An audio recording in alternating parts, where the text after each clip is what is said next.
The Sega 32X, a strange-looking add-on meant to extend the life of the Sega Genesis, but ending up as a complete and utter failure. It had two 32-bit processors that gave it 3D capabilities beyond what the Genesis could do. After the expensive Genesis version of Virtual Racing was released with the SVP chip, I actually thought something like this would be a good way to cut costs. Had Sega done something like the Camerica Deck Enhancer and priced it at $100, it might have been more successful. But Sega wasn't really thinking too clearly back then, were they? Of course, I was in the Atari Jaguar camp and laughed heartily every time I read an article slamming the 32X. But was I really on the better side? Some 32X games looked really good, and I was secretly jealous of those games, which obviously had more money invested in their development. Anyway, I think it's about time that I compare the games between these two systems and see which one had the better games. Now, there's only 4 games that match up exactly on both systems: Doom, NBA Jam Tournament Edition, Pitfall the Mayan Adventure, and Primal Rage. The rest are similar in style, but not exactly. So this is definitely going to be an interesting comparison. Alright, so let's go ahead and get started with a little Afterburner Complete versus Blue Lightning.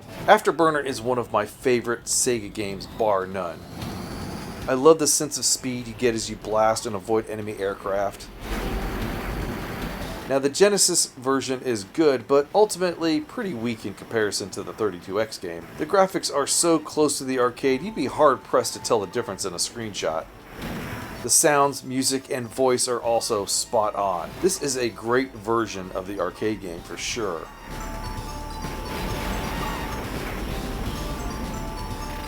The closest comparison is the Atari Jaguar game called Blue Lightning. The original game appeared on the Atari Lynx as an Afterburner style game. Now that version is absolutely amazing and adds a variety of missions for your pilot to accomplish. The Jaguar version, well, it isn't amazing at all. The graphics look totally flat and the jet animation is choppy. The music tries to do this rock and roll thing to get you all hyped up, but I can't help but think, wow, this is a poor Afterburner knockoff. So yeah, in this situation, I think I would much rather play the real thing, Afterburner, on the 32X. BC Racers vs. Atari Karts. BC Racers is a kart racing game featuring the characters from the Chuck Rock series of games. You can choose from several characters and race on several tracks. I was actually impressed by the variety of track types, even though they do seem pretty small. The graphics are cartoony, but a little grainy for my taste. The control is pretty tight, but I did notice one major issue. If you jump in the air, you can still steer, and that makes absolutely no sense. Shouldn't you just keep moving in the original direction you jumped? Also, there's no power-ups, and you can only attack on the right side. Why can't Chuck punch on the left and the baby attack on the right? Ugh. Okay, so how does Atari Karts compare? Well, the graphics are obviously better. The backgrounds are just so much more detailed and colorful, and the track itself looks and moves great. The game runs at 60 frames per second and has very accurate controls. Sure, you have to avoid the rocks and the walls, but at least it has some power-ups to get. The music and sound effects are also very good and suit the game quite well. Neither of these games is going to dethrone Mario Kart, but between the two, Atari Karts has my vote.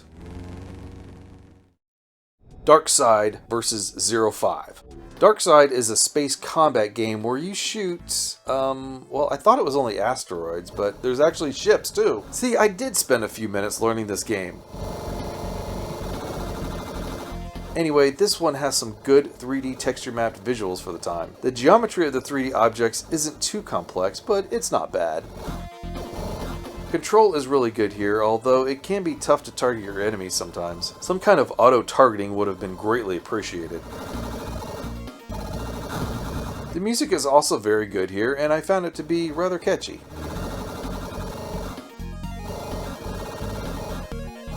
Our comparable Jaguar game is called 05, and it's an arcade-style space shooter.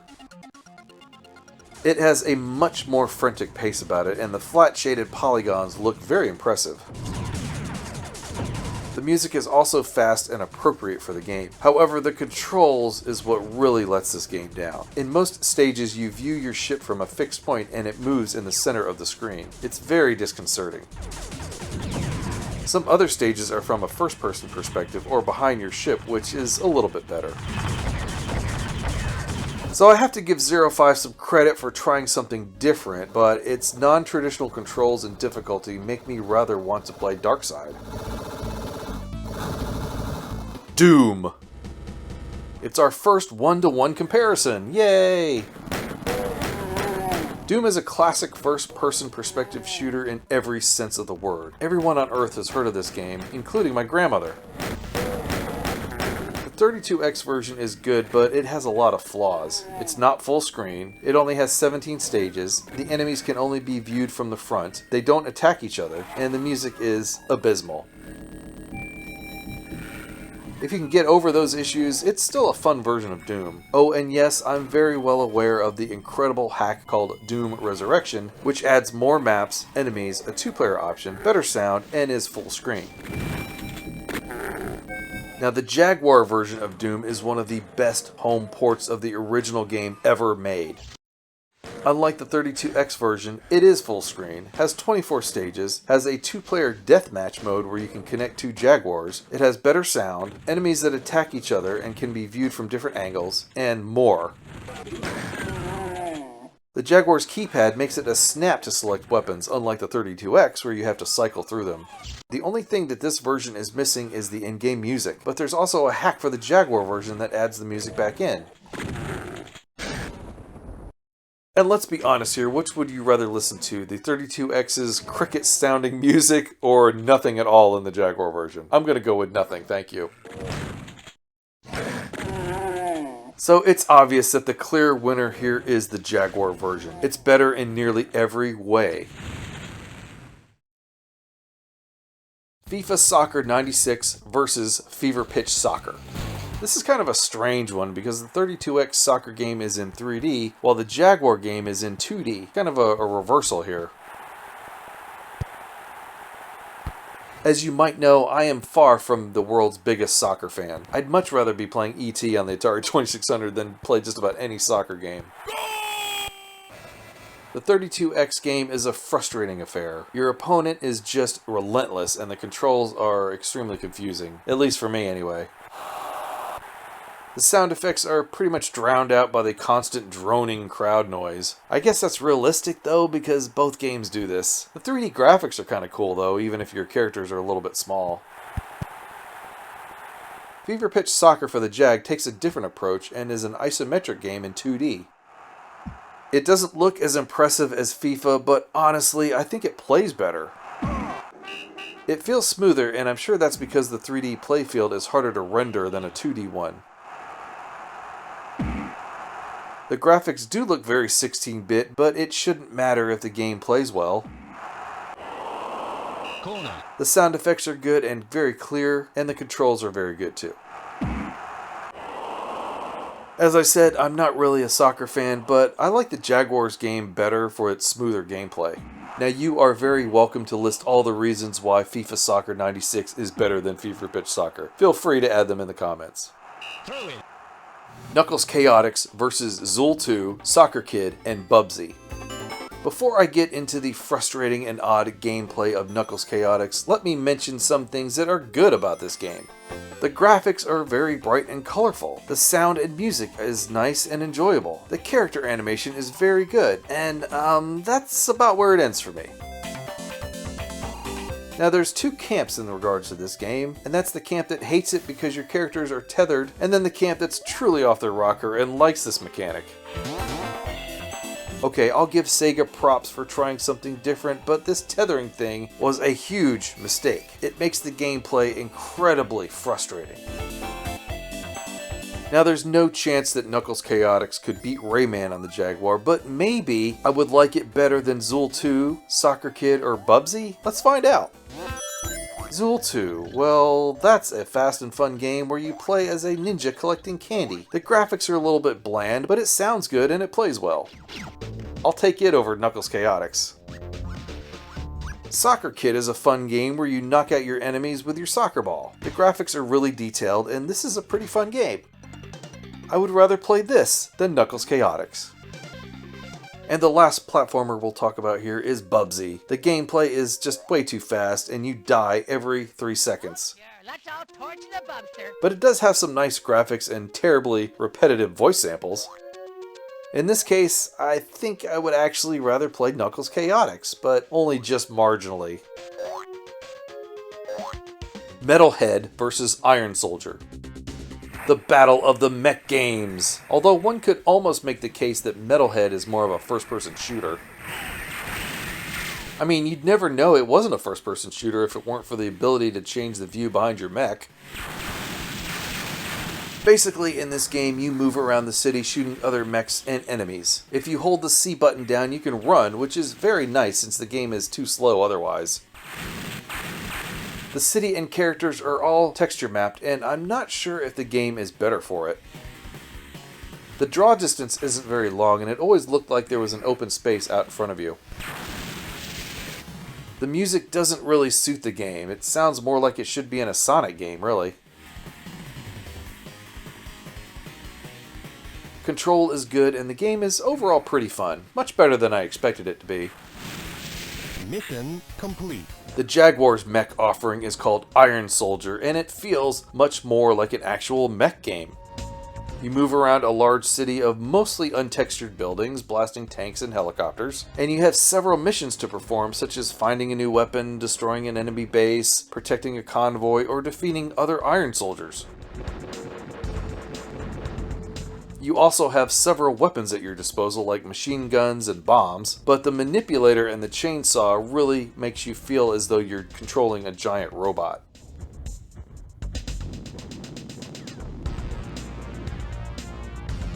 The sound effects are great, and the music is perfectly appropriate.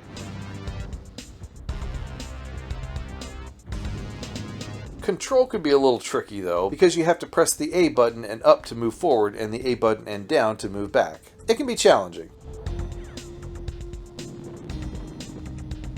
So which one would I rather play? Well, Metalhead is not bad for what it is, a fun arcade-style shooting game with a mech theme, but Iron Soldier is much more of a true mech game and a much deeper experience. Mortal Kombat 2 vs. Ultra Vortek and Kasumi Ninja. I'm not going to hide this, Mortal Kombat 2 is my all-time favorite fighting game. I love the fast-paced action and digitized graphics, I love the sound effects, I love the music, I love the special moves, and I love all the gory fatalities too. I played the Genesis version of this game so much I can practically beat it in my sleep, and the 32X game is even better, if only marginally. The graphics have a few improvements with animated objects in the backgrounds and such, but it's mostly the same. The difficulty seems to be a little bit more ramped up over the Genesis game though. Now, a couple of Jaguar games could be considered Mortal Kombat challengers. Both Ultra Vortek and Kasumi Ninja feature digitized characters, beautiful background graphics, and lots of blood. They also have a variety of characters to choose from. Well, at least in two-player mode. Kasumi Ninja forces you to start off with Senzo, which is rather annoying. Both have tons of special moves to pull off, and finishing moves too. Oh, and they both have some really great music and sound effects. Controls is kind of a mixed bag though. Ultra Vortek's animation feels a bit choppy, and that I feel hurts the controls.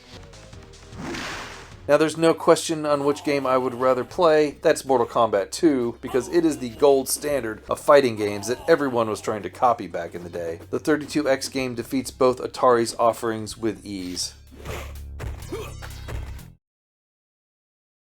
Motocross Championship vs. Supercross 3D. Who was clamoring for a dirt bike racing game back in the 90s? Was that the edgy game then or something?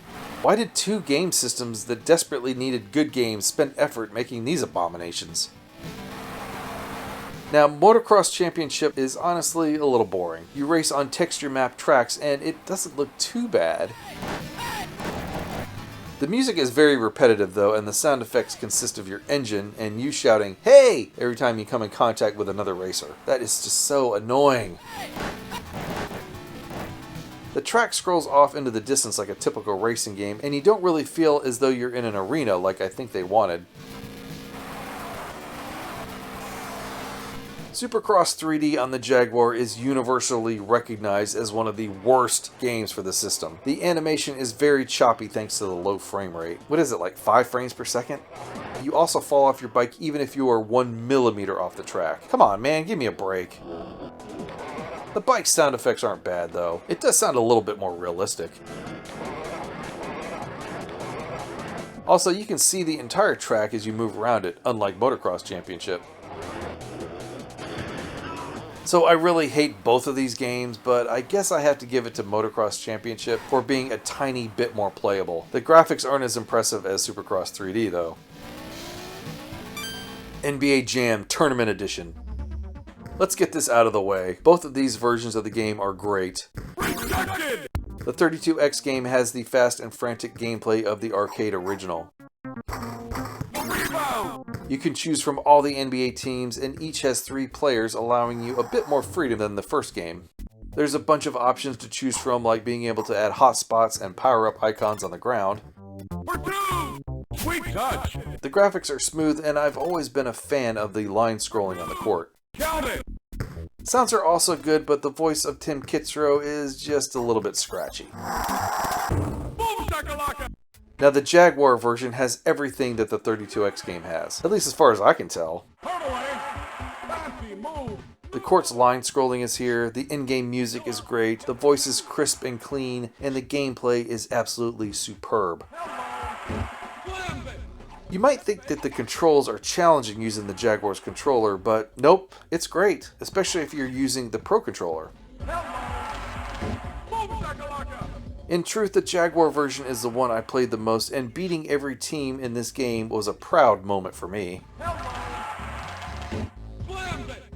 Both games are good, but the Jaguar has better color and better voices. It's one of the best home ports of NBA Jam Tournament Edition ever made. Is it the shoes? NFL Quarterback Club versus Troy Aikman Football. Ah yes, the battle of the 5th string football games. I mean, come on, there's no beating Madden or the 2K series of games, is there? Well, here's 2 games that tried and even included real NFL teams. That must have been expensive.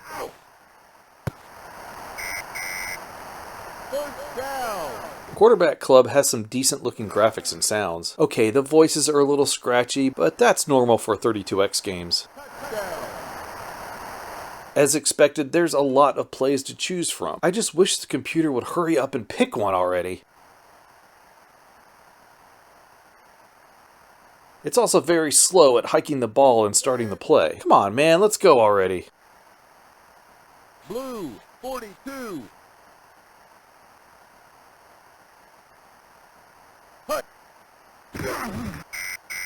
The controls are kind of weird too. I think you have to press down and the A button in order to start the play, and then press the C button to do a pass before you choose your receiver. I don't know, I was confused, and I even looked at the manual. Troy Aikman Football on the Jaguar was more playable. It looks about the same, but it has larger players. Hike.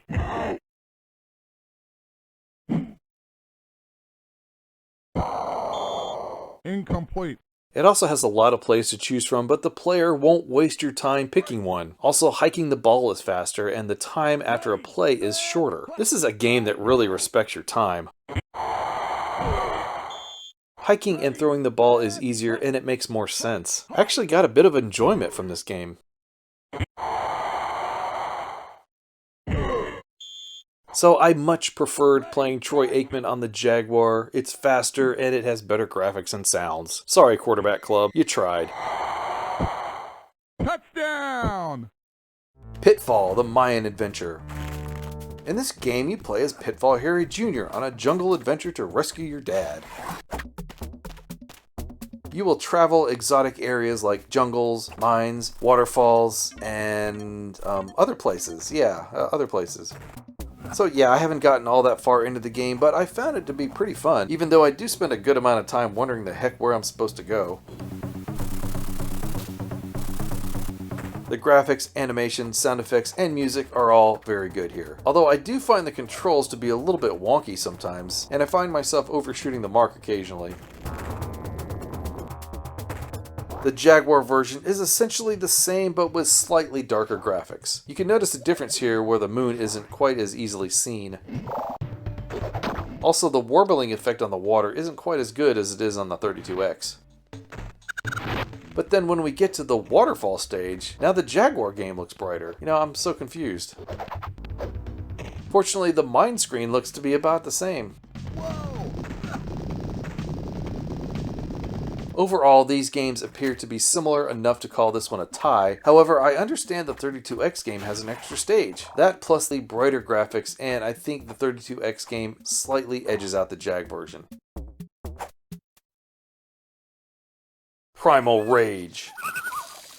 You know, I wish I had been around when Atari Games thought of this game. Kids like fighting games and kids like dinosaurs. What if we combine the two, is what they must have thought. Honestly, it's not a bad idea.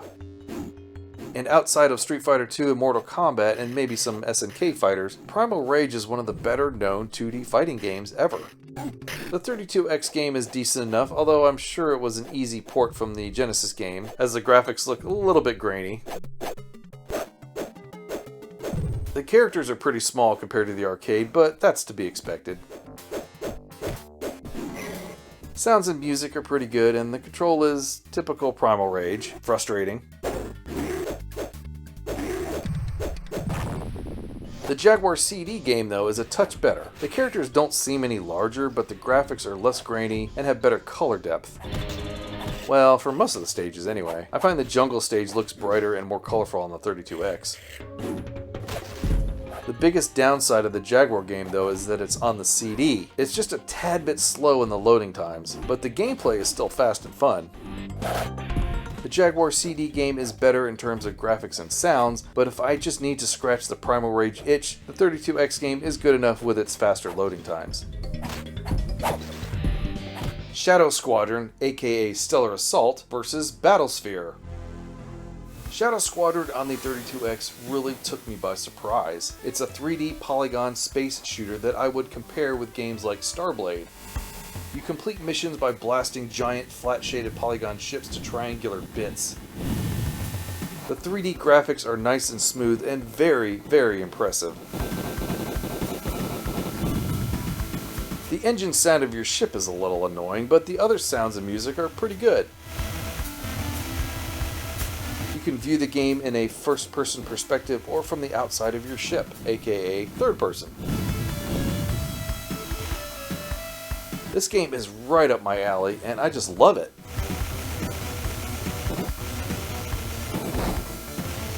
BattleSphere on the Jaguar is one of the rarest games for the system. It also features 3D polygon ships battling it out in space.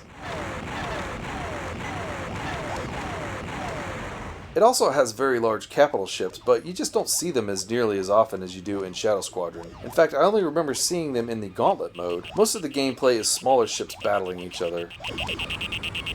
And another thing is that BattleSphere has several modes of play where Shadow Squadron doesn't. One of those modes allows you to network multiple Jaguars together so that you can battle your friends in a network match. Again, something that Shadow Squadron does not have.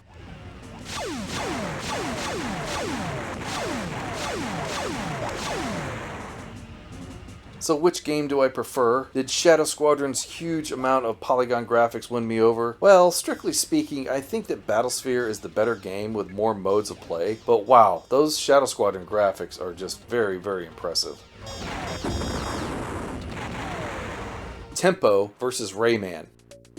Tempo is an extremely colorful platform game where you play as a bug on a TV show. Well, at least that's what I gathered from playing it. The sounds and music are really good here, that's for sure. I'm not sure how I feel about the graphics though. I mean, they're really detailed and everything, but also extremely distracting. Why is there so much stuff moving around in the background? Oh man, I think I'm gonna be sick. The stages are pretty clever though, I'll give it that. Gameplay is pretty good, but it's not your standard hop and bop style game as I discovered, because that doesn't always work. On the Jaguar, we have one of the greatest platform games ever created not by Sega or Nintendo in the form of Rayman. The graphics are absolutely gorgeous with vibrant color and details. Rayman himself is also beautifully animated and controls perfectly. The music and sounds are also superb. The gameplay is a lot of fun as you travel the stages and smash open the cages holding your friends. In addition, there's also a lot of variety in the stages. There's absolutely no denying that Rayman is a classic and is far more enjoyable to play than Tempo. Well, at least to me. T-MEK versus Hover Strike. T-MEK was originally an Atari Games arcade game that I desperately wanted to see on the Jaguar, but it came to the 32X instead, and it's a pretty faithful conversion. Certainly not perfect, but it does capture the arcade game quite well. Basically, you battle other hover tanks in a deathmatch style mode. The graphics are smooth and fast, and the sounds and voices are very good.